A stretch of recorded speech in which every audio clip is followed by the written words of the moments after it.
Hi friends, இன்றைக்கி வந்து 2 breakfast காட்டுறேன். ஃபஸ்ட்டு சிவத்தருணுக்காக லஞ்ச் பாக்ஸில் வச்சது என்னென்னு பார்த்தீங்கன்னா, சப்பாத்தி வந்து ரோல் பண்ணி வச்சேன். இந்த ரோலுக்குள்ளே ஸ்டஃபிங்காக என்ன யூஸ் பண்ணேன் அப்படின்னா, ஆனியனை வந்து நீட்டாக கட் பண்ணிக்கணும், பிரியாணிக்கு பண்ணுற மாதிரி. அப்புறம் கேப்சிகம், கேரட் இது 3த்தையுமே வந்து எண்ணெயில் வதக்கிட்டு அதோட நம்ம மசாலாலாம் ஆட் பண்ணிக்கணும். மிளகாத்தூள், காஷ்மீரி சில்லியே போட்டுக்கலாம் பசங்களுக்காக இருந்தால்.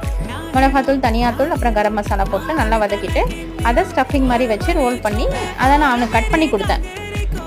அதான் ஃபஸ்ட்டு பார்த்தது. அதுக்கப்புறம் பார்த்தீங்கன்னா சப்பாத்தி வந்து காலி ஆகிடுச்சு. ஸோ எனக்கு தோசைக்காக தனியாக சைட் டிஷ் செய்யலை. ஸோ இன்ஸ்டண்ட்டாக நான் என்ன பண்ணேன்னு பார்த்தீங்கன்னா, எதுவுமே யூஸ் பண்ணாமல், கடாயே யூஸ் பண்ணாமல், அடுப்பே யூஸ் பண்ணாமல் இன்ஸ்டண்ட்டாக ஒரு சட்னின்னு சொல்லலாம். இது எப்படி பண்ணேன்னா, இந்த பூண்டு நசுக்குவோம் இல்லையா, அதில் வந்து வெங்காயம், புளி, அதுக்கப்புறம் தக்காளி கொஞ்சமாக தான் எடுத்தேன், பூண்டு,